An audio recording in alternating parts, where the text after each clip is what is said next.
plaisir justement de recevoir pour la première fois dans cette émission M. Armand Christian Maba. Il est politique et secrétaire national chargé de l'organisation et la mobilisation au sein de la chaîne. Monsieur Maba, merci et bienvenue dans Presse Tribune. Merci, monsieur le journaliste. La réponse à ce niveau est très simple. Ceux qui nous dirigent ne veulent pas faire avancer la décentralisation dans notre pays. Et pourquoi donc? Parce que vous l'avez dit, je vais vous le démontrer. Lorsque le président revient aux affaires, nous sommes en 1997.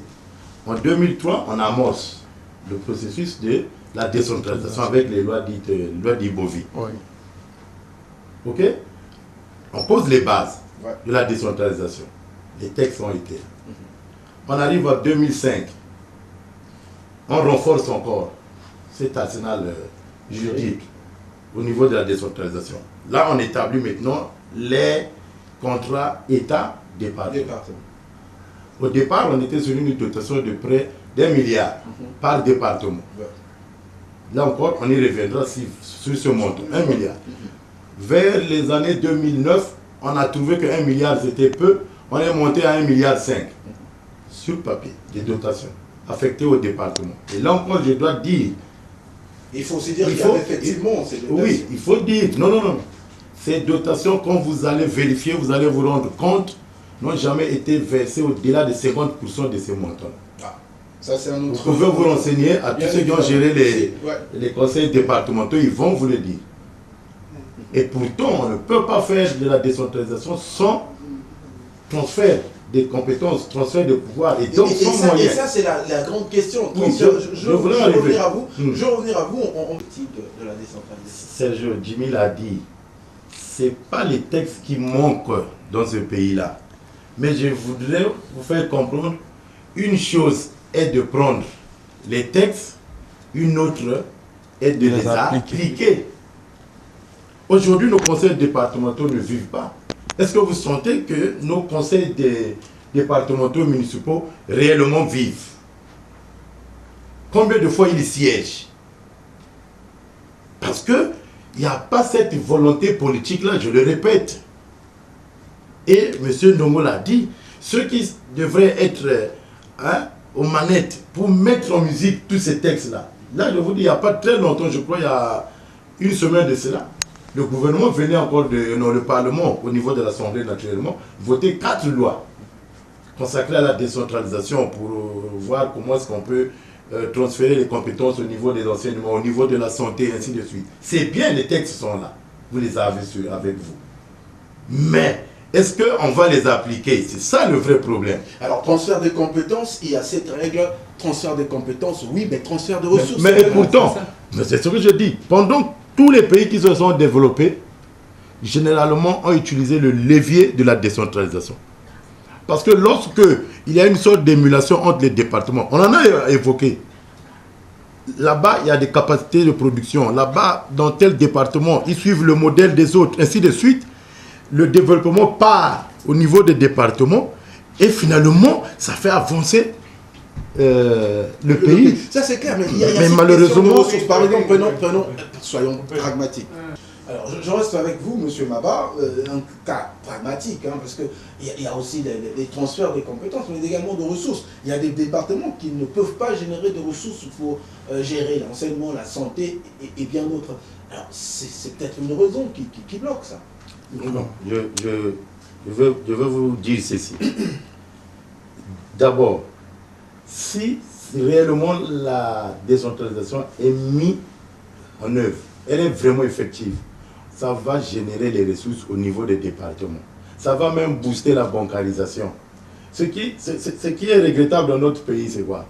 C'est que nous avons une carte de la décentralisation qui n'est pas bonne. On a créé certainement dans le souci de satisfaire des amis, beaucoup de mairies ici, en réalité, qui fonctionnent presque de façon parallèle avec les sous-préfectures.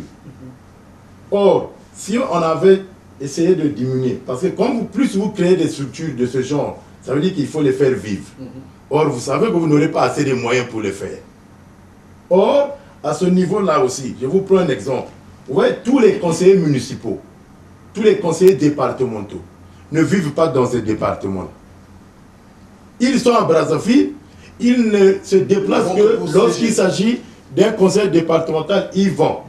Et tout ce qu'ils reçoivent là-bas comme émolument, ils ne les dépensent pas sur place. Donc, ils viennent les dépenser à Brazzaville. Et le département reste orphelin de ses conseillers. Or, si on avait imposé, comme on l'a fait au niveau de la députation nationale, on vous dit pour être député, candidat député national, il faut résider au moins 3 mois au Congo.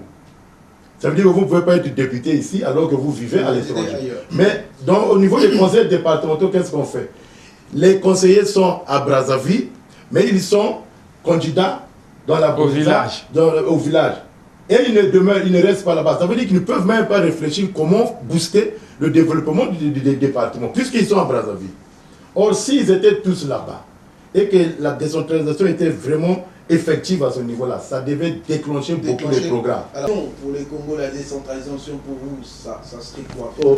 Au niveau de la chaîne, nous disons d'abord que la décentralisation est un levier, c'est un outil important qui booste le développement dans notre pays. Et pour le cas de notre pays, je vous l'ai dit, c'est un échec pour ce régime. Parce que je vous le dis, l'article 1er de la Constitution stipule que le Congo est un État décentralisé.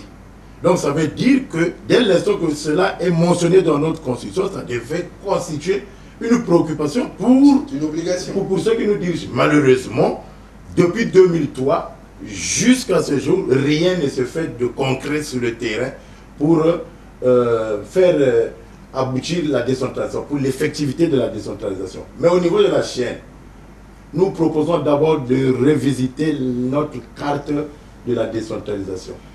Et puis, nous allons, d'ici peu, je pense, proposer une loi au niveau de l'Assemblée pour expliciter davantage, aider ceux qui sont aux affaires à vraiment mettre en œuvre la décentralisation. Et je crois que dans peu de temps, vous verrez cette contribution-là de la chaîne. Alors, parce que nous y pensons. Comme quoi, il faudra toujours de loi pour...